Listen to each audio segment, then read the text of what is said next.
Chapter 7 Crossing Your Red Sea. Speak unto the children of Israel that they go forward. Exodus 14:15. One of the most dramatic stories in the Bible is the episode of the children of Israel crossing the Red Sea. Moses was leading them out of the land of Egypt, where they were kept in bondage and slavery. They were being pursued by the Egyptians. The children of Israel, like most people, did not enjoy trusting God. They did a lot of murmuring. They said to Moses, "Is not this the word that we did tell thee in Egypt, saying, Let us alone, that we may serve the Egyptians? For it had been better for us to serve the Egyptians, than that we should die in the wilderness." And Moses said unto the people, "Fear ye not, stand still, and see the salvation of the Lord, which he shall show to you today. For the Egyptians, whom ye have seen today, ye shall see them again no more forever. The Lord shall fight for you, and ye shall hold your peace." We might say that Moses pounded faith into the children of Israel. They preferred being slaves to their old doubts and fears, for Egypt stands for darkness, than to take the giant swing into faith and pass through the wilderness to their promised land. There is indeed a wilderness to pass through before your promised land is reached. The old doubts and fears encamp round about you, but there is always someone to tell you to go forward. There is always a Moses on your pathway. Sometimes it is a friend, sometimes intuition. And the Lord said to Moses, "Wherefore criest thou unto me? Speak unto the children of Israel that they go forward. But lift thou up thy rod, and stretch out thine hand over the sea, and divide it, and the children of Israel shall go on dry ground through the midst of the sea." And Moses stretched out his hand over the sea, and the Lord caused the sea to go back by a strong east wind all that night, and made the sea dry land, and the waters were divided. And the children of Israel went into the midst of the sea upon the dry ground, and the waters were a wall unto them on their right hand and on their left. And the Egyptians pursued and went in after them to the midst of the sea, even all Pharaoh's horses, his chariots, and his horsemen. And the Lord said unto Moses, "Stretch out thine hand over the sea, that the waters may come again upon the Egyptians, upon their chariots, and upon their horsemen." And Moses stretched forth his hand over the sea, and the sea returned, and the Egyptians fled against it, and the Lord overthrew the Egyptians in the midst of the sea. And the waters returned and covered the chariots, and the horsemen, and all the hosts of Pharaoh that came into the sea after them. There remained not so much as one of them. Now remember, the Bible is talking about the individual. It is talking about your wilderness, your Red Sea, and your promised land. Each one of you has a promised land, a heart's desire, but you have been so enslaved by the Egyptians, your negative thoughts. It seems very far away and too good to be true. You consider trusting God a very risky proposition. The wilderness might prove worse than the Egyptians. And how do you know your promised land really exists? The reasoning mind will always back up the Egyptians. But sooner or later something says, "Go forward." It is usually circumstances you are driven to it. I give the example of a student. She is a very marvelous pianist and had great success abroad. She came back with a book full of press clippings and a happy heart. A relative took an interest in her and said she would back her financially for a concert tour. They chose a manager who took charge of the expenses and attended to her bookings. After a concert or two, there were no more funds. The manager had taken them. My friend was left stranded, desolate, and disappointed. This was about the time that she came to me. She hated the man, and it was making her ill. She had very little money and could afford only a cheerless room where her hands were often too cold to practice. She was indeed in bondage to the Egyptians: hate, resentment, lack, and limitation.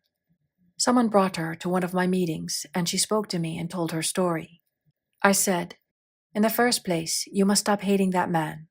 When you are able to forgive him, your success will come back to you. You are taking your initiation in forgiveness." It seemed a pretty big order, but she tried and came regularly to all my meetings. In the meantime, the relative had started a suit to recover the money. Time went on, and it never came to court. My friend had a call to go to California.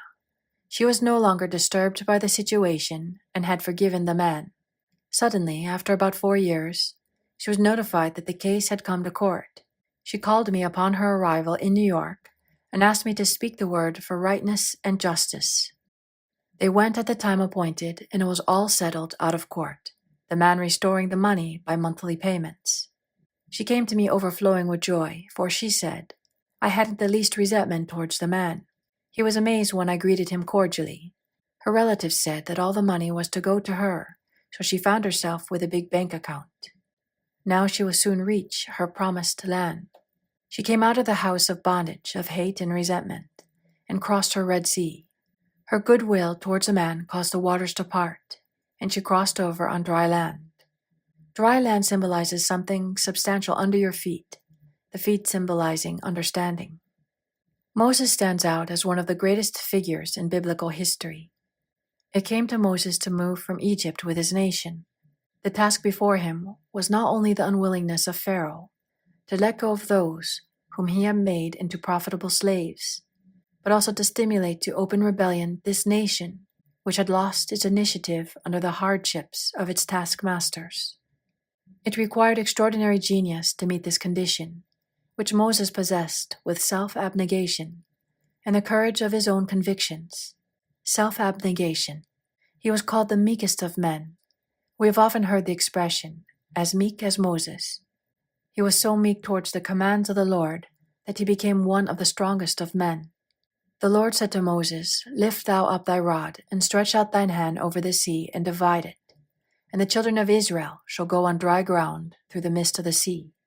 So never doubting, he said to the children of Israel, Go forward. This was a daring thing to do, to lead a multiple of people into the sea, having perfect faith they would not drown. Behold the miracle. The Lord caused the sea to go back by a strong east wind all that night, and made the sea dry land, and the waters were divided. Now remember, this could happen for you this very day. Think of your problem. Maybe you have lost your initiative from living so long a slave to Pharaoh, your doubts, fears, and discouragements. Say to yourself, Go forward. The Lord caused the sea to go back by a strong cast wind. We will think of this strong cast wind as a strong affirmation. Take a vital statement of truth. For example, if your problem is a financial one, say, My supply comes from God, and big happy financial surprises come to me under grace and perfect ways. The statement is a good one, for it contains the element of mystery. We are told that God works in mysterious ways his wonders to perform. We might say in surprising ways. Now that you have made your statement for supply, you have caused the east wind to blow. So walk up to your Red Sea of lack or limitation. The way to walk up to the Red Sea is to do something to show fearlessness. I will tell you the story of a student who had an invitation to visit friends at a very fashionable summer resort. She had been living in the country for a long time, grown heavier, and nothing fitted her but her Girl Scout suit. Suddenly she received the invitation. It meant evening clothes, slippers, and accessories, none of which she had and no money to buy them. She came to me. I said, What is your hunch? She replied, I feel very fearless. I have the hunch to go anyway. So she squeezed herself into something to travel in and went. When she arrived at her friend's house, she was greeted warmly. But her hostess said, with some embarrassment, Maybe what I've done will hurt you, but there are some evening clothes and slippers I never wear, which I have put in your room. Won't you make use of them? My friend assured her she would be delighted, and everything fitted perfectly. She had indeed walked up to her Red Sea and passed over on dry land.